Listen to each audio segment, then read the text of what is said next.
देह देवा प्रभु नमो मेरु बाबा अवतार नमो देव देवा अपार दिव्या कृपा सागर सकल चराचर जगदोद्धार सकल चराचर जगदोद्धार नमो मेरु बाबा अवतार नमो देव देवा जोहारुलिवे श्री मेरु बाबा महिनि जनिंचिन मानव रूप इह परानंद जीवन वीव भव भय भंजन परम पावन नमो मेरु बाबा अवतार नमो देव देवा ज्ञानानंदतनंतमुदेसी दिव्य विज्ञान दृष्टिन संगी हरिषड्वर्गमु अंतरिंपग हरिषड्वर्गमु अंतरिंपग अव्ययमोक्षं पनुग्रहितुं अव्ययमोक्षं पनुग्रहितुं नमो मेरु बाबा अवतार नमो देव देवा प्रभु नमो मेरु बाबा अवतार नमो देव देवा जय मेहर बाबा जय मेहर बाबा जय मेहर बाबा जय मेहर बाबा जय मेहर बाबा जय मेहर बाबा जय मेहर बाबा जय मेहर बाबा जय मेहर बाबा जय मेहर बाबा जय प्रताप मेहर बाबा की जय जय बाबा अंडी अंदरिकी जय बाबा జై బాబా అండి. జ్యోతి గారు చక్కటి ప్రార్థనా గీతంతో ఈ రోజు సహవాసులో ప్రభువుని ఆహ్వానిస్తూ చక్కటి ప్రార్థనా గీతాన్ని పాడినందుకు మీకు ధన్యవాదాలు. జై మెహర్ బాబా.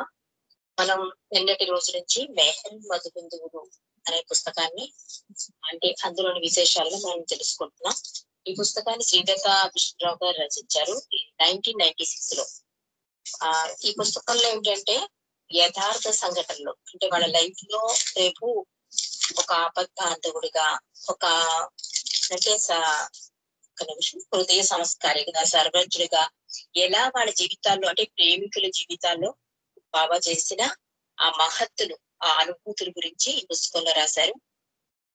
నిన్నటి రోజు మనం రాసిన తొలి పలుకు కృతజ్ఞతలు అంటూ చదువుకున్నాం. తర్వాత ఫస్ట్ చాప్టర్ ఏంటంటే ఆపద్బాంధవుడు. ఈ మెహర్ మధుబిందువులు అనే పుస్తకంలో ఒక 22 చాప్టర్స్ వరకు ఉన్నాయండి. అంటే ఆపద్బాంధవుడు గీత రక్షకుడు ఇట్లా 22 చాప్టర్స్ లో ఒక్కొక్క చాప్టర్ లో ఒక ఆపద్బాంధవుడు ఉన్నాడు అనుకోండి. అందులో మెహర్ బాబా ఒక ఆపద్బాంధవుడుగా ఎలా వాళ్ళ జీవితాల్లో వాళ్ళని రక్షించాడు అన్న విషయాలని ఈ ఆపద్బాంధవుడు అనే చాప్టర్ లో రాశారు. నిన్నటి రోజు మనం ఎవరి గురించి అంటే రియల్ గా జరిగిన కథలు కాదు, యథార్థ సంఘటనలు. మనం రామావతారంలో కృష్ణావతారంలో మనం కథల కింద విన్నాం. కానీ ఈ అవతారంలో యథార్థ సంఘటనల్నే ఒక మెహర్ బాబా ఆపద్బాంధవుడిగా ఎలా వాళ్ళ జీవితాల్లో దేవుడు రక్షించాడు అని తెలియజేస్తున్నారు ఇక్కడ. నిన్నటి రోజు సర్దార్ ప్రీతం సింగ్ అతన్ని బాబా హృదయపూర్తిగా పిలిస్తే నేను తప్పకుండా వచ్చి ఆదుకుంటాను అనడానికి నిదర్శనగా ఈ సర్దార్ ప్రీతం సింగ్ తన జీవితంలో జరిగిన సంఘటన చెప్పారు. అలాగే హెదర్ నాడిల్ అనే ఆవిడ కూడా ఆవిడ జీవితంలో జరిగిన సంఘటన కూడా మనకి తెలియజేస్తారు. ఈ రోజు ఏంటంటే డాకే ఫాల్కర్ ఈ గురించి మనకు తెలుసు. బాబా నడిపిన స్కూల్లో టీచర్ కింద పనిచేసేవారు. ఈ లైఫ్ లో జరిగిన ఒక సంఘటన అంటే ఆపద్బాంధవుడుగా ప్రభు ఎలా రక్షిస్తాడు అన్న మరొక సంఘటన డాకే ఫాల్కర్ లైఫ్ లో జరిగింది. అది మనం ఈ రోజు తెలుసుకుందాం. డాకే ఫాల్కర్ అనే మెహర్ ప్రేమికుడు తన స్నేహితులతో కలిసి వారి ఊరిలో ఉన్న నదీ తీరానికి షికారుగా వెళ్ళాడు. నది అప్పుడు మంచి వరదలో పరవళ్ళు తొక్కుతూ ఉంది. ఆ దృశ్యం చూసి ఆనందిస్తూ కూర్చున్నారు వాళ్ళందరూ. అంతలో ఈ డాకే ఫాల్కర్ స్నేహితుల్లో ఒకడు లేచి ఈ వరద పరవళ్ళు తొక్కుతున్న నదిలో దుమికి అవతలి ఒడ్డు ఎవరైతే వెళ్ళగలరో వాళ్ళు మనగాడు అంటూ పందెం కసాడు. ఈ డాకే ఫాల్కరు ఉడుకు రక్తంతో నేను కాస్తాను పందెం అంటూ వెంటనే ఒప్పేసుకుని ఆ చొక్కా అంతా విప్పదీసేసి అప్పుడు ధోతిని కట్టుకునేవారండి మగవాళ్ళు. ఆ ధోతిని గట్టిగా బిగించి ఆ నదిలోకి దూకిస్తట. ఇలా ఒప్పుకోవడం ఏంటి పందానికి, వెంటనే చేసేది రెండు జరిగిపోయాయి. అప్పుడు ఇంకా లైట్ చీకటి పడుతోంది. దగ్గరగా 200 అడుగుల దూరం వెళ్ళేటప్పటికి ఏమైంది, వరద ఉప్పుగా ఉంది కదా, కొంచెం పరవళ్ళు తొక్కుతోంది కదా ఈ నది. ఆ ప్రవాహం వరద ఎక్కువగా ఉండడం వల్ల కొంత దూరం వెళ్ళేసరికి ఈయన జ్యోతి ఏమైందంటే ఒక వాటర్ అంతా వెళ్ళి ఒక బెలూన్లా అయిపోయింది అనమాట. దానివల్ల ఆ పరిస్థితుల్లో అతనికి ఎదడం కష్టం అవసాగింట. దగ్గరలో సుడిగుండం కూడా ఉంది.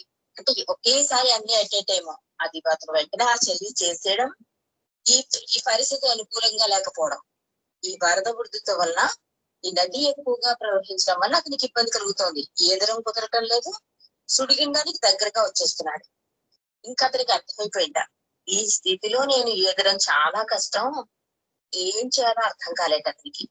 అంటే ఇది బాబా భౌతికంగా ఉన్నప్పుడు జరిగిన సంఘటన అండి. అతను వెంటనే అనుకున్నట్ట, బాబాను గుర్తు చేసుకున్నట్ట. అమ్మా బాబా అంటూ స్మరిస్తూ ముందుకెళ్ళిపోయాడు. అంటే అతను ఏదట్లేదు, ఆ వరద ఆ నది తీసుకెళ్లిపోతుంది లోపలికి. అలా వెళ్ళిపోతున్నవాడు ఈ హృదయ పూర్తిగా బాబా బాబా అని పిలుస్తున్నాడు. సుడిగుండంలో ఇరుక్కుపోయాడు.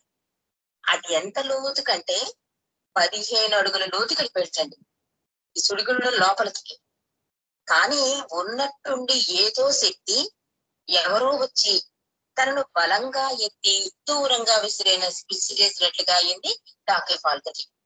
అంటే ఎప్పుడైతే బాబాని తలుచుకుందాం, ఆయన భగవంతుడు అనే ఇదితో బాబాని స్మరిస్తూ వదిలేశాడు ఇంకా నిర్ణయాన్ని, బాబాకు వదిలేశాడు కనుక ఆ నది సుడిగుండంలో కొట్టుకుంటూ ఉంటే ఈలోగా ఏదో ఎవరో తనని పట్టుకుని విసిరేసినట్టు అనిపించింట. తను కళ్ళు తెరిచి వచ్చేసరికి ఆ నది అంటే ముందుకు వచ్చేసాడు. ఎప్పుడైతే లోపలికి వెళ్ళిపోయిన వ్యక్తి నదిలో పైకి తేలుతున్నట్టండి. తేలి ఈ కాళ్ల సహాయంతో నిలబడ్డాట. నిలబడి కొంచెం అతనికి ఏదొచ్చు కనుక నెమ్మదిగా ఈదుకుంటూ ఒడ్డుకొచ్చాడు. అప్పటికి చాలా చీకటి అయిపోయింది. స్నేహితులు దూరంగా కనబడుతున్నారట, కానీ ఓపిక లెక్క అలాగే నీరసంగా నడుచుకుంటూ ఇంటికి వచ్చేసాడు. భార్య చూసి కంగారు పడుతుంది, ఏంటి ఇలా ఉన్నాడు అనేసి. అతనికి మాట్లాడడానికి కూడా ఓపిక లేదు. వెంటనే అతను బట్టలవి మార్చేసుకుని వేడివేడిగా కప్పు కాఫీ తాగుతున్నాడు. ఇంతలో చీకటి పడిపోయింది. ఈ డాకే ఫాల్కర్ ఈదడానికి నదిలో దూకడం చూశాడు తప్ప నదిలోంచి బయటికి రావడం మీ స్నేహితుడు చూడలేదు. చెప్పడానికి డాకేకి ఓపికలకి ఇంటికి వెళ్ళిపోయాడు. వీళ్ళేం కంగారు పడిపోతారు. వీళ్ళందరూ కలిసి ఈ డాకే ఫాల్కర్ అందులో మునిగిపోయాడు. అయ్యో ఎంత పని అయింది అని చెప్పి గబగబా వెంటనే ఆ విజేతగాళ్ళు ఉంటారు కదా, వాళ్ళని కబురు పెట్టి నీటిలో అంతా వెతికిస్తారు, ఆ నదిలో అంతా వెతికిస్తారు. కానీ డాకే ఫాల్కర్ కనిపించవు. వాళ్ళు కంగారు పడిపోతూ ఊళ్ళోకి వెళ్ళి అందరికీ చెప్పేస్తారు, డాకే ఫాల్కర్ నదిలో మునిగి చనిపోయాడు. ఆ మాట ఎలాగంటే ఏదైనా సరే అంటారు కదా, ఏదైనా నోటి నుంచి బయటకు వెళితే అది అడ్వర్టైజ్మెంట్ లాగా అలా ఒకళ్ళ నుంచి వెళ్ళిపోతుంది కదా. చివరికి ఎక్కడికి వెళ్ళింది, డాకే ఫాల్కర్ ఇంటి దగ్గరికి వెళ్ళింది. అక్కడికి వచ్చి మీ వారిలాగా మునిగిపోయారు అని చెప్దామనుకుని తలుపు కొట్టి చూసేసరికి డాకే ఫాల్కర్ హాల్లో టీ కప్ తో రెడీగా తాగుతూ కనిపించాడు. వాళ్ళు ఆశ్చర్యపోయారు, ఏంటి మాకు నువ్వు నదిలో దూకడమే కనిపించింది, ఎలా బయటకు వచ్చావు ఏమిటి అంటే అతను అంతా చెప్తాడు. నేను బతికే ఉన్నాను అని చెప్పి వాళ్ళందరికీ చెప్పి, ఎంత చిత్రంగా అంటే డాకే పోయాడు అని ఎలా దండోరా వేశారో అలాగే అప్పుడు పల్లెటూరులో అలా దండోరా వేసేవారండి. ఏదైనా జరిగితే విశేషం దండోరా వేసేవారు. ఎలా దండోరా వేశారో అలాగే మళ్ళీ డాకే బతికి ఉన్నాడు, డాకే గారు బతికే ఉన్నారు అంటూ ఊరంతా మళ్ళీ డబ్బు వేయించాట. అలా డాకే ఫాల్కర్ ని బాబా రక్షించారు. కానీ ఈ విషయం అతన వెంటనే ఆ ముసలాడు దక్కే బాబా దగ్గరికి వెళ్ళి ఈ విషయం అంతా చెప్పాట. బాబా నేను ఇలా పందెం కాశాను, నీళ్ళలో దూకేశాను, సమయానికి నీ నామం చేసుకున్నాను అంటే అప్పుడు బాబా వెంటనే ఆపి, నీవు నన్ను రక్షించమని ప్రార్థించినప్పుడు నాకు వినపడింది, నేనే నిన్ను ఆ సుడిగుండం నుంచి బయటకు తోశాను అన్నట్ట బాబా అంట. అంటే హృదయాంతరాలలో నుండి ఎవరైనా తనను పిలిస్తే ఆ పిలుపు తనకు వినపడుతుందని బాబా అప్పుడు చెప్పారట. అంటే దీనికి సాక్ష్యం ఇదే. మనకి సాక్ష్యం ఏదండి అని అడుగుతూ ఉంటారు. ఎలాగండి భగవంతుడు రక్షిస్తాడు అంటే ఈ రకంగా. అంటే ఆయన సహాయం ఎలా అందుతుంది? హృదయాంతరాలలో నుండి ఎవరైనా తనను పిలిస్తే అది బొమ్ము చేయదని బాబా మనకి భరోసా ఇచ్చారు. దానికి నిరసనంగా ఈ డాకే ఫాల్కర్ జీవితంలో జరిగిన ఈ సంఘటన.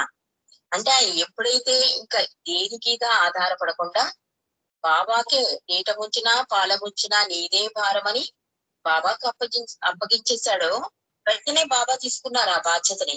వెంటనే తీసుకుని చెరువులో ఆ ముందుకి తోసేశారు బాబా. బాబా కూడా అదే చెప్తున్నారు, నువ్వు ఎప్పుడైతే నన్ను రక్షించమని ప్రార్థించావో ఆ పిలుపు నాకు వినపడింది, నేనే నిన్ను సుడిగుండం నుండి బయటకు తోసేశాను. ఎప్పుడైతే ఎవరైనా హృదయాంతరాలలో నుండి నన్ను పిలిస్తే ఆ పిలుపు అందుకు నేను రక్షించకుండా ఉండలేను అని బాబా అందరితో చెప్పారు. కాబట్టి చివరిగా ఏం రాస్తున్నారంటే, ఆతత్రాణపరాయణుడైన మెహర్ బాబా తన ప్రేమికుల పిలుపుకు వెంటనే జవాబుగా తన సహాయం ఎప్పుడు అందిస్తూనే ఉంటారు అని రాశారు ఈ డాకే ఫాల్కర్ స్టోరీ అనంతరం. ఈ యథార్థ సంఘటన అనంతరం ముగింపుగా శ్రీలతగా అలా రాశారు. ఇక నెక్స్ట్ ఇంకో సంఘటన అండి. అంటే ఈ ఆపద్ధాంతకుడుగా మెహర్ బాబా చేసిన ఆ మెరాకిల్స్ అంటారు కదా, కానీ బాబా ఏమంటారంటే మీ ప్రేమ విశ్వాసమే అలా చేయించింది అంటారు. నాకేమి ఇలా మహిమలు చేయడం నాకు రాదు, కానీ మీకు నా యందున్న ప్రేమ ఉంటుంది చూసారా, ఆ ప్రేమ విశ్వాసమే అలా చేయిస్తుంది అంటాడు తండ్రి. ఆయన మీద ఆపాదించుకోవచ్చు నేను చేశాను బాబా అను, కానీ ఆ పిలుపు గాని ఆ ప్రేమ గాని ఆ విశ్వాసం గాని నీకు 100% ఉంటే నేను రక్షించకుండా ఉండలేను అని ప్రభువు మనకి భరోసా ఇచ్చాడు. అలా డాకే ఫాల్కర్ ని బాబా రక్షించారు. ఇంకో సంఘటన ఏంటంటే విష్ణు ప్రసాద్ యాదవ్, ఇతని లైఫ్ లో జరిగిన ఒక సంఘటన. అంటే ఏదైనా మనం హృదయాంతరాలలో పిలిచినా ఏదైనా ఒక ప్రామిస్, బాబా ఇక్కడి నుంచి నేను ఇది చేయను, ఇక్కడి నుంచి నువ్వు రక్షిస్తే, ఇలా హృదయపూర్తిగా ప్రామిస్, ఇలా విశ్వాసం గాని ఈ హృదయపూర్తిగా పిలవడం గాని ఆయన మీదే ఆధారపడడం గాని ఇవన్నీ కూడా 100% అంటాల్సింది పరిపూర్ణ విశ్వాసం పరిపూర్ణ ప్రేమ ఉంటే భగవంతుడు ఎలాంటి స్థితిలో ఉన్నా రక్షించేస్తాడు. ముందు మనం చెప్పుకున్న చూడండి గజేంద్రుడి మోక్షంలో ఆ గజేంద్రుని రక్షించడానికి విష్ణుమూర్తి అన్ని ఆయుధాలు లక్ష్మీదేవిని అందరినీ వదిలేసి పరుగు పరుగులు వచ్చేస్తాట. ఆయన రక్షించకుండా ఉండలేరు అంటారు బాబా కూడా. అలా ఇప్పుడు ఈ విష్ణు ప్రసాద్ విషయంలో ఏం జరిగిందో మనం తెలుసుకుందామండి.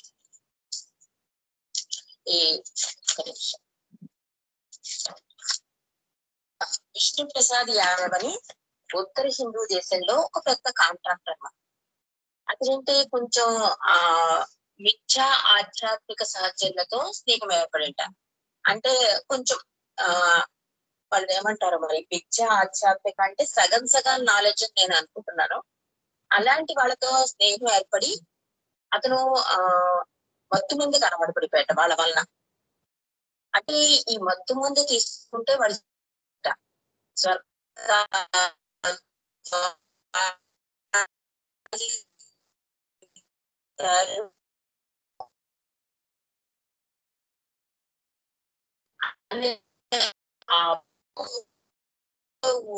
అర్థమవడం కోసం అలా ప్రేమించిన సాహచర్యంలో ఈ విష్ణు ప్రసాద్ యాదవ్ అనే కాంట్రాక్టర్ ఈ మారిజానా అనే పదార్థానికి అలవాటు పడిపోయాడు. అలవాటు ఎంతగా పడిపోయాడంటే తను ఎక్కడికి వెళ్తే అక్కడికి ఒక పెట్టెలో అది పెట్టుకుని వెళ్ళేవాట. తన బట్టలు సర్దుకుంటారు కదా పెట్టెలు, అప్పుడు ఈయన పెట్టెలు వాడేవారు. ఆ బాక్స్ లో పెట్టుకున్నాట. ఒకసారి అతను ఒక ఊరికి వెళుతూ ఒక రాష్ట్రానికో వెళుతూ బస్సులో ప్రయాణం చేస్తున్నాడు. ఎప్పట్లాగానే అలవాటు ప్రకారం ఈ మాలిజాడ అనే దాన్ని చిన్న స్టీల్ బాక్స్ లో పెట్టి ట్రంక్ పెట్లో పెట్టుకున్నాడు. తీరా బస్సు ఎక్కాక బస్సు కొంత దూరం వెళ్ళాక అక్కడ చెక్ పోస్ట్ పడిందిట. అంటే చెక్ పోస్ట్ అంటే మనకు తెలుసు కదా, అన్ని చెక్ చేస్తూ ఉంటారు. ఆ చెక్ పోస్ట్ దగ్గర బస్సులు ఆపి అక్కడ ఎక్సైజ్ అధికారులు ఉంటారు కదా, వాళ్ళు ఏంటంటే బస్సును ఆపి అడుగు చెప్తున్నారట, పర్మిట్ లేకుండా తీసుకుని వెళ్లే ఏ పదార్థాలు గాని మీ వద్ద ఉంటే చెప్పండి. అటువంటి అంటే పర్మిట్ లేకుండా అంటే ఈ గంజాయి, మారిజానా ఇలాంటి పదార్థాలు అనమాట. ఇలాంటి పదార్థాలు మీ దగ్గర ఉంటే చెప్పండి. మీకుగా మీరు చెప్పకపోతే మేమే చెక్ చేసిన తర్వాత పట్టుబడితే శిక్ష కఠినంగా ఉంటుంది అని హెచ్చరించారట. అంటే వారికిగా వారు మేము పొరపాటు తెచ్చేసాం, లేకపోతే పొరపాటుగా నా దాంట్లోకి వచ్చింది ఇలా నిజాయితీగా ఇచ్చేస్తే ఆ పదార్థానికి ఓకే.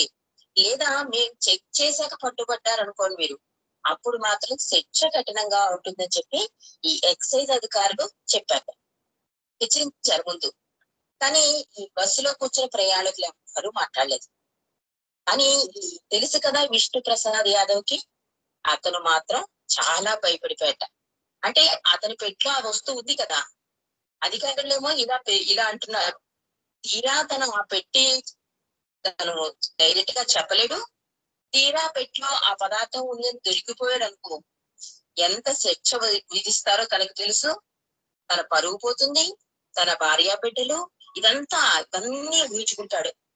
నా పని అయిపోయింది, ఎలాగైనా ఈ పెట్టి వెతికేస్తారు, దీన్ని పట్టుకుంటారు, అప్పుడు నా పరువు అంతా పోతుంది, నాకు ఊళ్ళో పెద్ద పేరుంది, ఎందుకు ఇలాంటి పని నాకు ఈ జీవితంలో ఇలాంటి సంఘటన జరిగింది, నాకు ఎందుకు ఇంత అవమానం జరుగుతోంది, బాబు పట్టుకుంటే ఎలాగా, ఇలా రకరకాలుగా ఆలోచన వెళ్ళిపోతుంది అతనికి.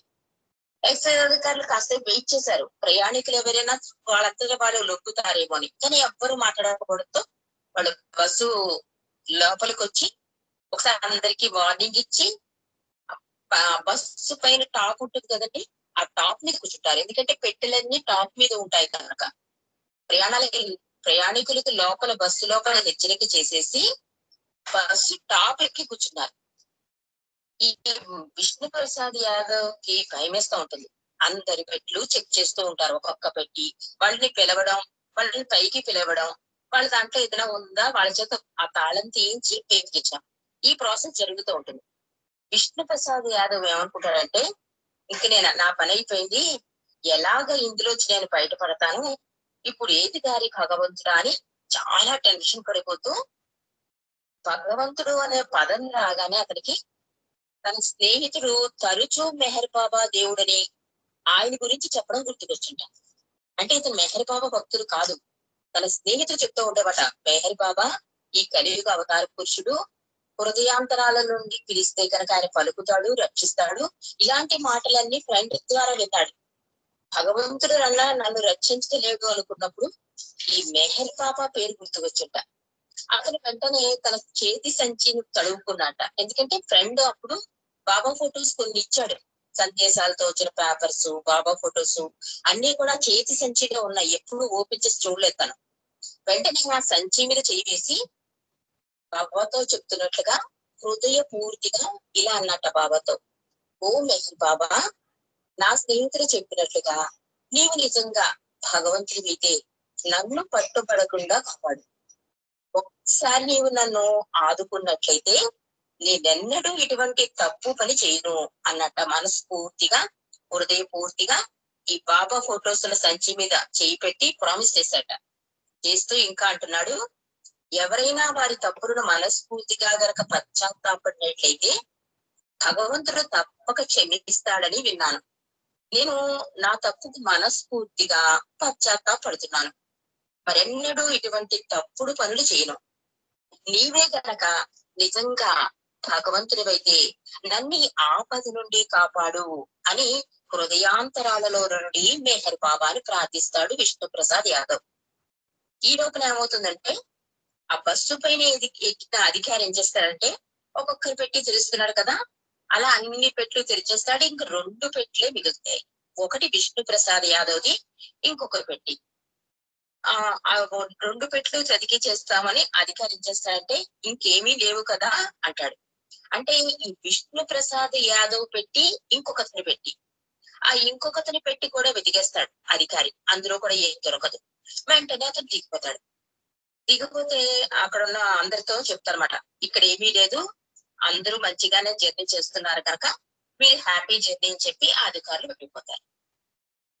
ఇక్కడ ఏం జరిగిందంటే మెరాకిల్లో రాస్తున్నారు, విష్ణు ప్రసాద్ యాదవ్ ని పెట్టి ఉంటుంది కదా, ఆ పెట్టి మీద అధికారి కూర్చుని అన్ని పెట్టెలు తనిఖీ చేశాడు.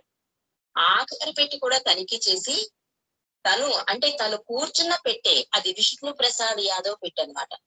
ఆ అధికారి తను కూర్చున్న పెట్టెని చెక్ చేయకుండా దిగిపోయాడు. అలా విష్ణు ప్రసాద్ యాదవ్ రక్షింపబడ్డాడు. అంటే చూడండి, భగవంతుడు తలుచుకుంటే ఏదైనా సాధ్యమే అంటారు చూసారా. ఆ రక్షింపబడ్డంలో ఎంత చక్కగా బాబా రక్షించారంటే, నిజంగా చెక్ చేస్తే విష్ణు ప్రసాద్ యాదవ్ శిక్షకి అర్హుడు. ఎందుకంటే పర్మిట్ లేని పదార్థం పెట్టుకున్నాడు. కానీ భగవంతుడు న్యాయ నిర్ణేత అంటారు కదండి.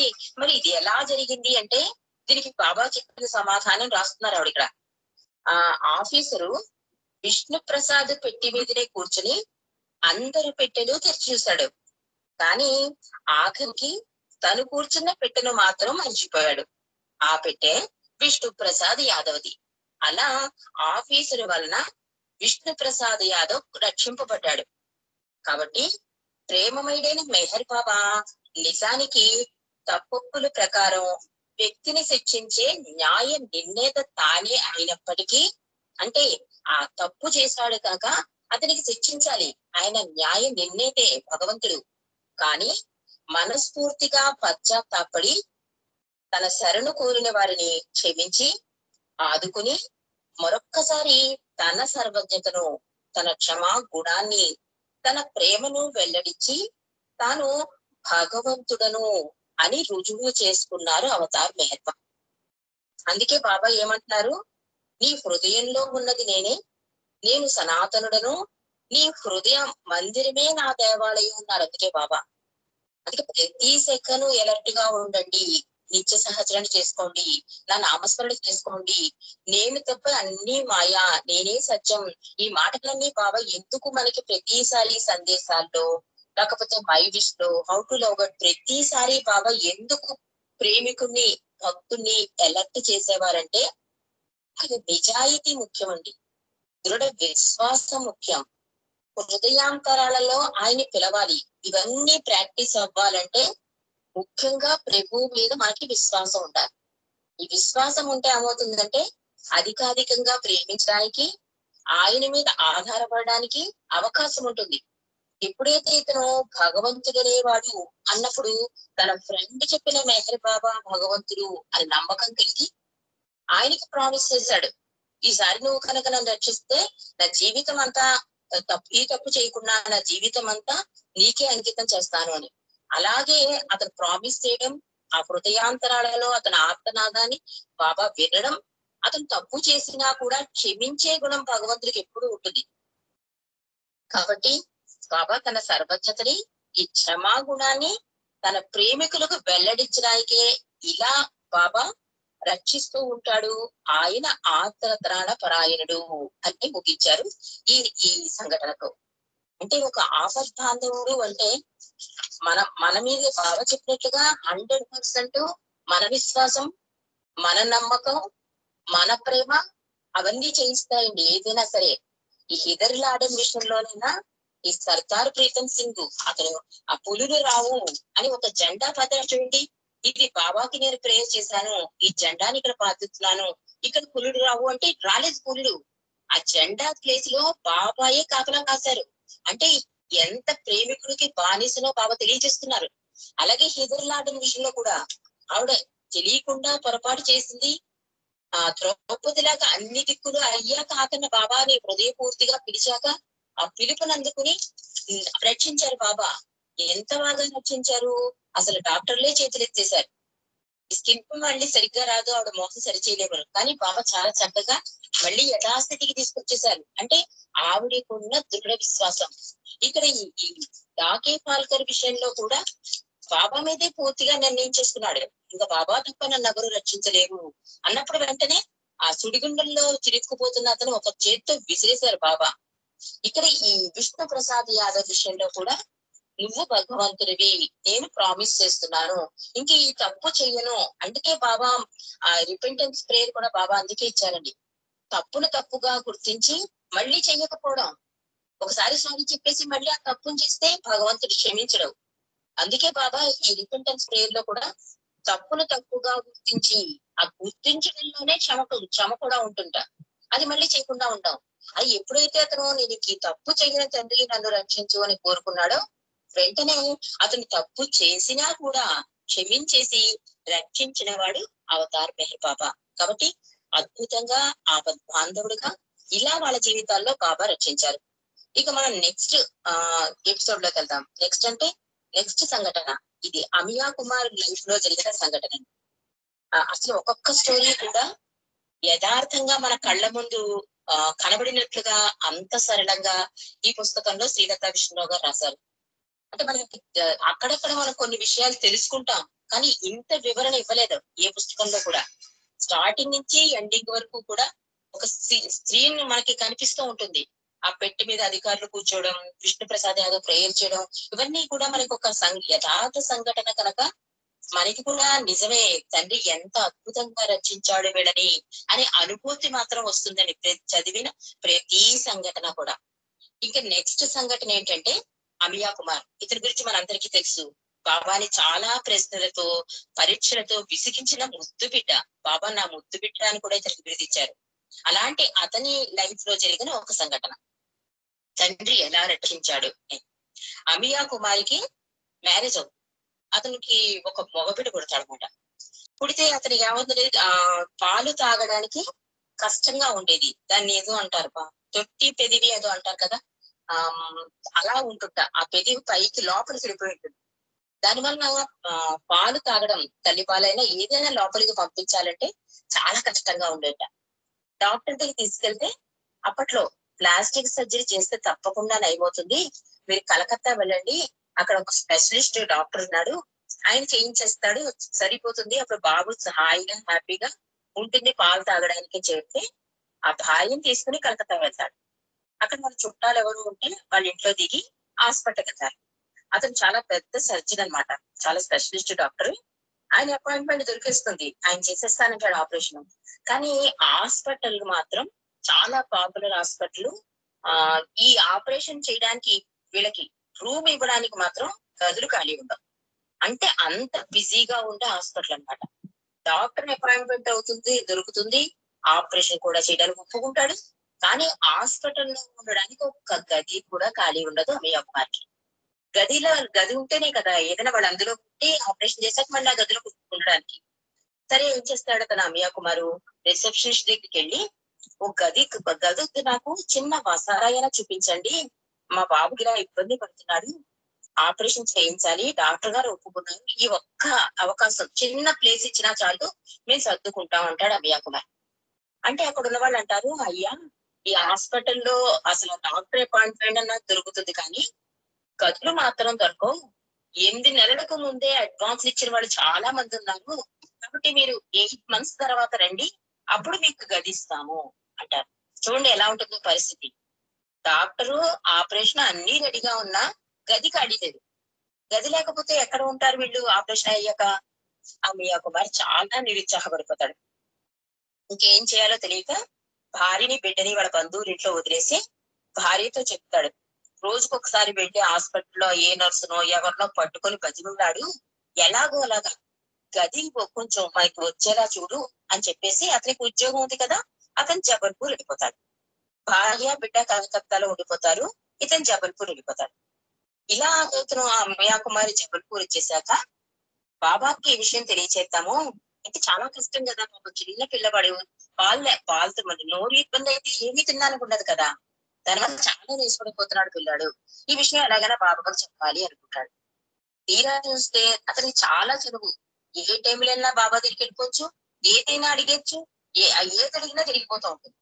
కానీ బాబా ఏంటంటే ఏకాంతవాసంలో ఉన్నారు. ఉంటూ బాబా ఒక సర్క్యులర్ పంపిస్తారు, నాతో ఎవరు ఉత్తర ప్రత్యుత్తరాలు చెయ్యకూడదు. చాలా స్ట్రిక్ట్ రూల్. అందుకని అమియా కుమార్ బాధపడతాడు. అంటే బాబా చెప్పింది చెయ్యాలి కదా. అమితమైన బాబా ప్రేమికుడతను. కానీ బాబా చెప్పింది వినాలి కనుక మనస్సులోనే బాబాని తలుచుకుంటూ అనుకుంటాడనమాట. ఇలా జరుగుతోంది ఈ పరిస్థితి, ఎలా బాబాకి ఈ విషయం అందజేయాలి, రాస్తే బాబా ఒప్పుకుంటారా లేదా, చాలా మదన పడిపోతాడు అమియా కుమార్. కానీ ఒక రోజు ఇతని మదన అంటే ఎంత హృదయపూర్తిగా బాధపడతాడంటే, బాబాకి ఈ విషయం చెప్పాలి, రక్షించమని కాదు, ఇది పరిస్థితి బాబా అని చెప్పాలంటే కుదరలేదు. కానీ ఇతని హృదయంలో ఈ మదన పడుతున్నారు కదా, అక్కడ ఏకాంత వాసుల్లో ఉన్న బాబాకి అర్థమైపోతుంది. బాబా ఏకాంత వాసంలో ఉన్న బాబా ఏం చేస్తారంటే ఒక టెలిగ్రామ్ ఇప్పిస్తారు. ఎవరికి? అమియా కుమారి కండి. అంటే ముద్దు బిడ్డ అని బాబా అందుకే అన్నారేమో.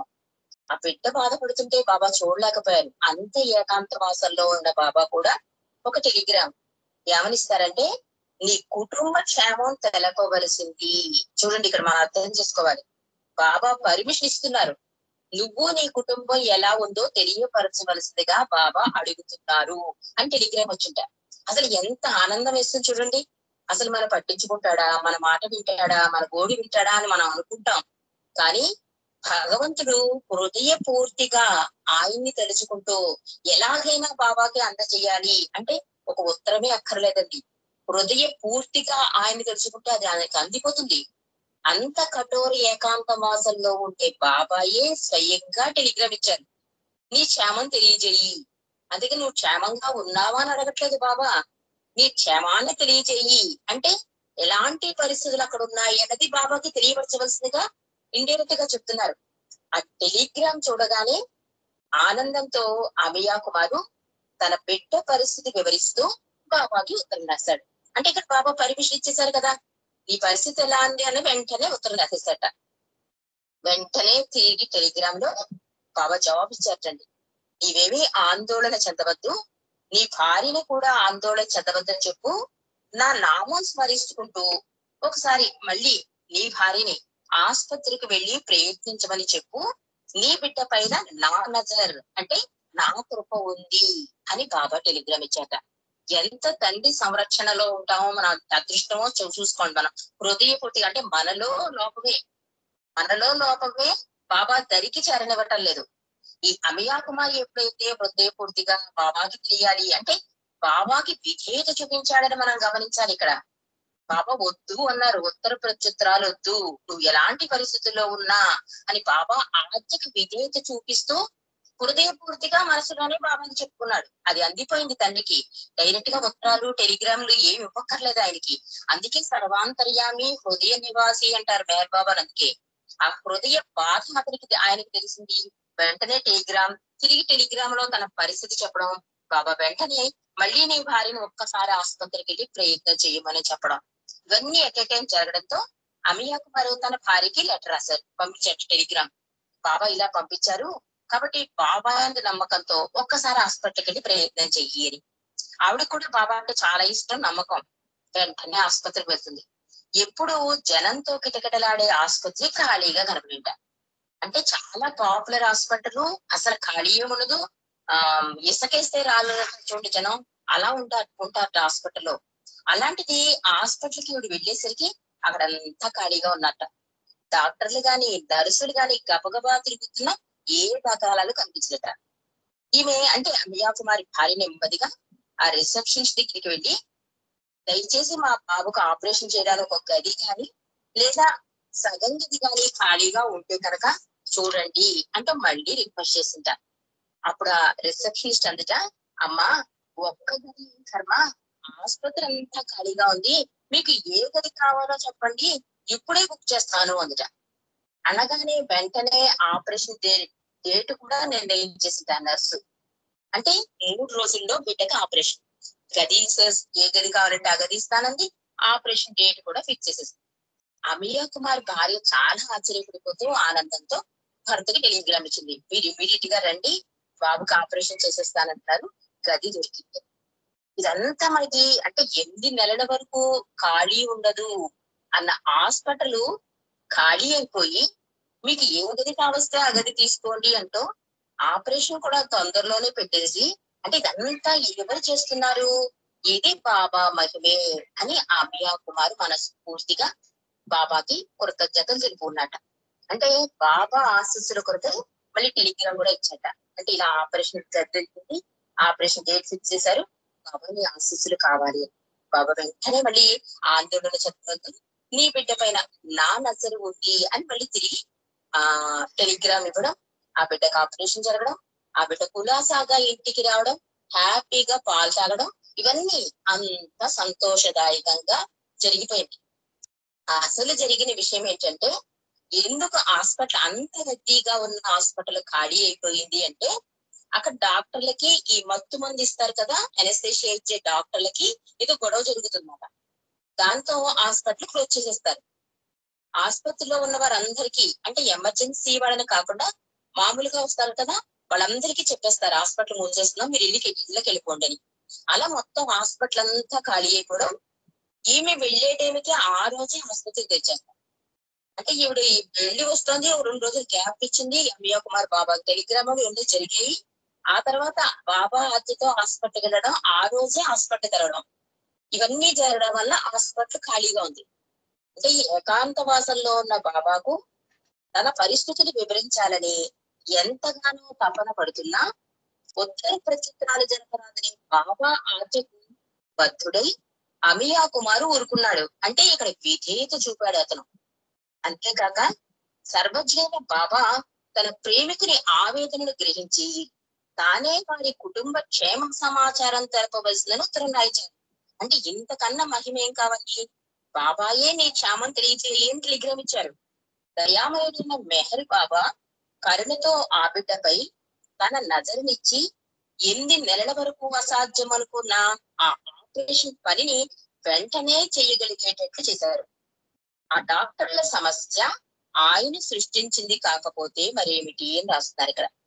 అసలు సందర్భం లేని, అసలు 8 నెలల వరకు కుదరదనుకున్న పరిస్థితిని చిటికెలో తండ్రి తన మహిమ చూపించి కారణం లేని వాటితో హాస్పిటల్ ముంచేసి మళ్ళీ తెరిపించి ఖాళీ చేయించి వాళ్ళకి అనువుగా, అంటే 8 months వరకు ఆగకుండా 3 days లోనే బాబాకి ఆ పిల్లలకి క్యూర్ అయ్యేలాగా ఆపరేషన్ చేయించి సంతోషంగా ఆరోగ్యంగా ఆ బిడ్డ ఇంటికి వచ్చేటట్లు బాబా చేశారు. అంటే ఈ డాక్టర్ల సమస్య సృష్టించింది కూడా బాబాయే రాస్తున్నారు ఇక్కడ. అంటే సృష్టికర్త అయిన భగవానుడు తలుచుకుంటే సృష్టించలేని పరిస్థితి, ఇవ్వలేని వరము ఉంటుందా? ఆ విధంగా ప్రేమపిత మెహర్ బాబా దృష్టి ఎప్పుడు తనను నమ్మిన వారి మీదనే ఉంటుంది.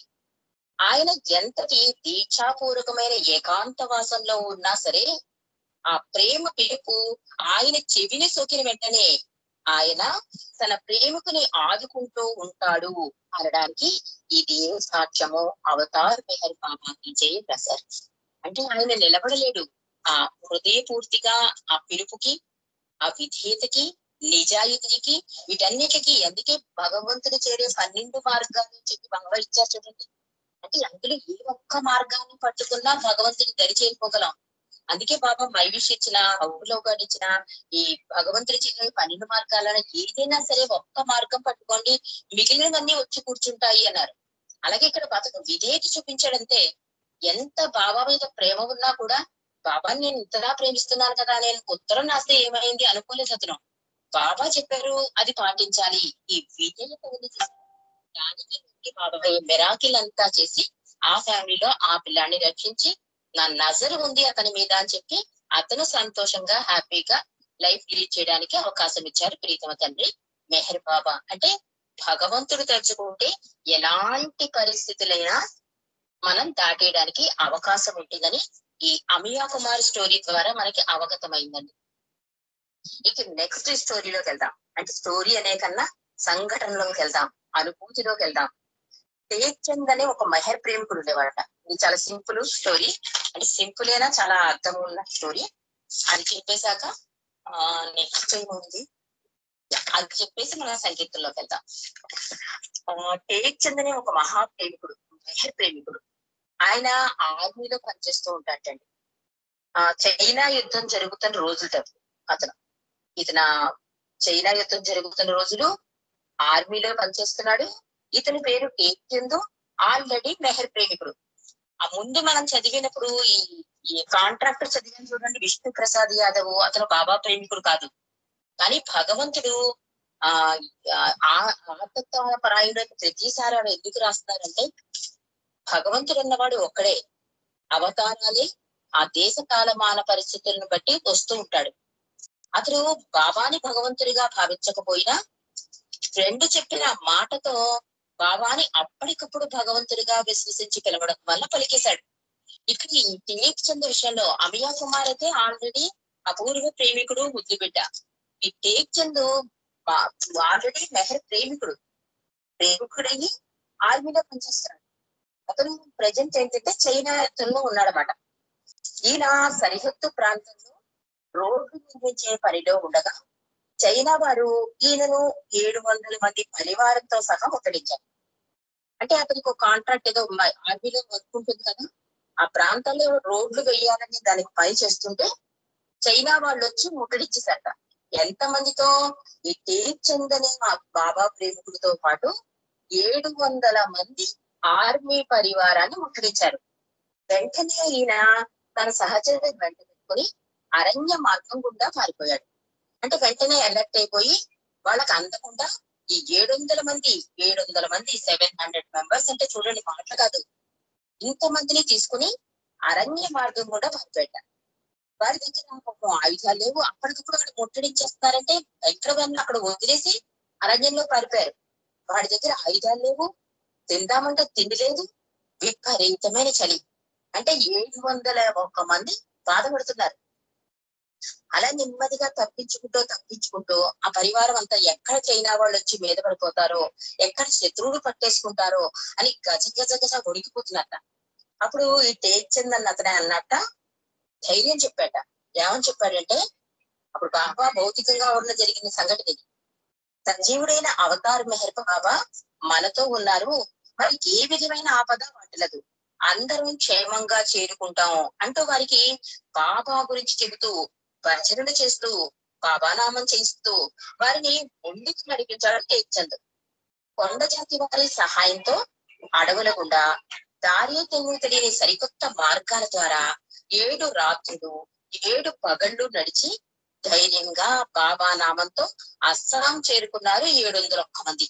అసలు ఎంత ధైర్యం ఉండాలి, ఎంత భగవంతుని మీద నమ్మకం ఉండాలి. అంటే అప్పట్లో అవతార్ మెహర్ బాబా అంటే చాలా తక్కువ తెలుసు కొంతమందికి, ఎక్కువ మందికి ఏం తెలియదు. కానీ ఇతను ధైర్యం చెప్పాడు. 700 మందిని నమ్మించామంటే ఇతనికి బాబా మీద ఎంత విశ్వాసం ఉండాలో చూడండి. అంటే దృఢ విశ్వాసం అంటారు దీన్నే. ఆ దృఢ విశ్వాసమే వాళ్ళ చేత బాబా నామం చేయించడం, బాబా మాటలు చెప్పించడం, బాబా భజనలు చేయించడం చేయిస్తూ ఒక పక్క తిండి లేదు, శత్రువులు వచ్చేస్తారేమో భయం, అడవుల గుండా ప్రయాణం చేయడం, నెక్స్ట్ ఏంటంటే చేతిలో ఆయుధాలు లేవు. ఏ రకమైన అంటే అన్ని వదిలేసుకున్నారన్నమాట. పూర్తిగా బాబా పైనే ఆధారపడిపోయారు వాళ్ళు.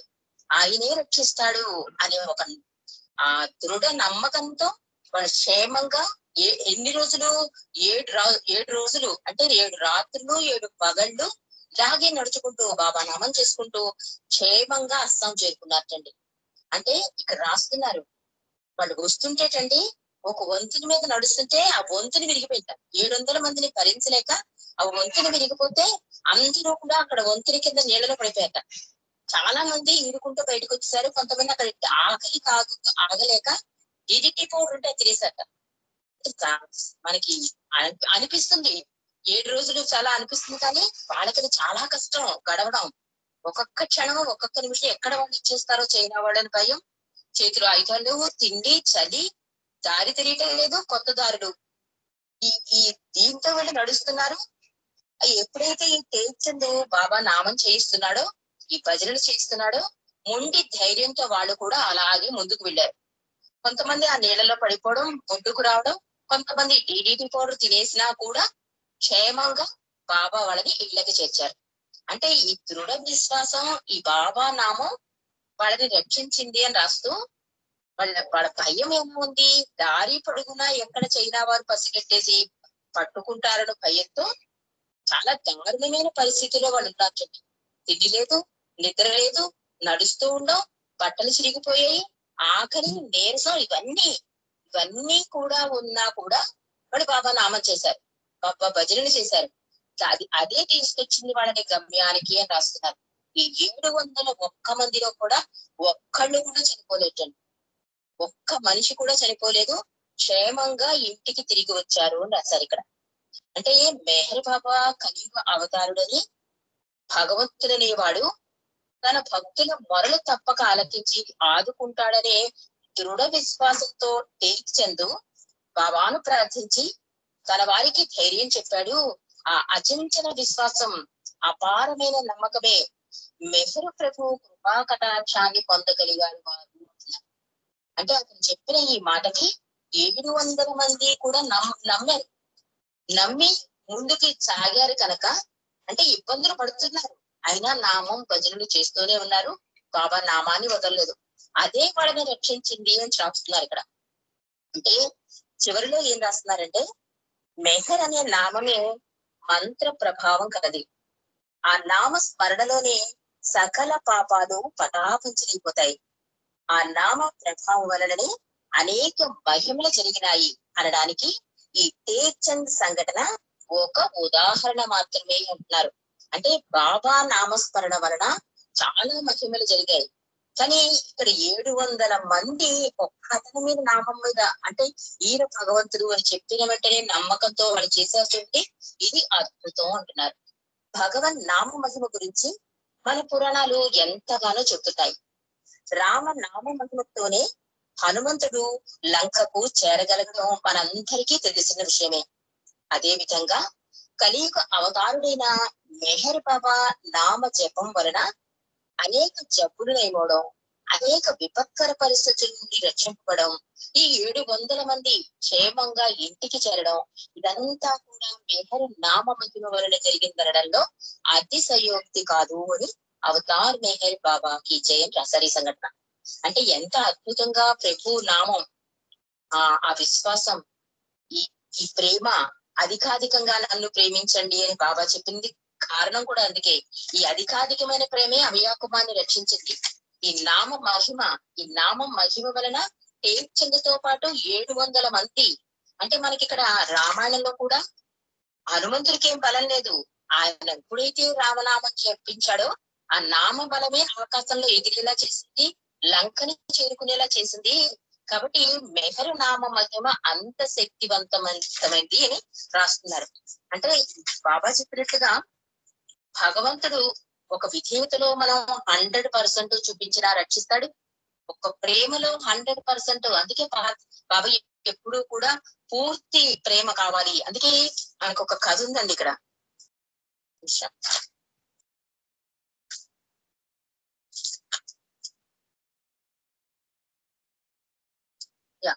ఒక ఏమనంటారంటే, ఒకసారి బాబా దర్శనాల్లో బాబా నాకు కావాల్సింది ఏది ఇవ్వలేదు మీరు అంటారు. అంటే ఒక ఆవిడ లేచి బాబా మీకు ఏది కావాలో అదే ఇస్తాము అంటే, ఆ రోజు బాబాకి చాలా కాస్ట్లీ స్వీట్స్, పళ్ళు అన్ని తీసుకొస్తారు. కానీ బాబా చాలా అస్సలు సాటిస్ఫాక్షన్ లేదు, నాకు కావాల్సింది ఇవ్వట్లేదంటే, ఏం కావాలో చెప్పు బాబా అంటే ఆ బాబా చెప్తారు, మీలో అపరిపూర్ణంగా ఉంది ఈ బలహీనతలు, వీటిని నా పాదాల దగ్గర వదిలేయండి, అవి మీ క్రియేషన్, నా క్రియేషన్ కాదు, మీరు క్రియేట్ చేసుకుని ఈ బలహీనతలు నా పాదాల దగ్గర వదిలేయండి, అప్పుడు మీరు పరిపూర్ణులు అవుతారు అంటారు.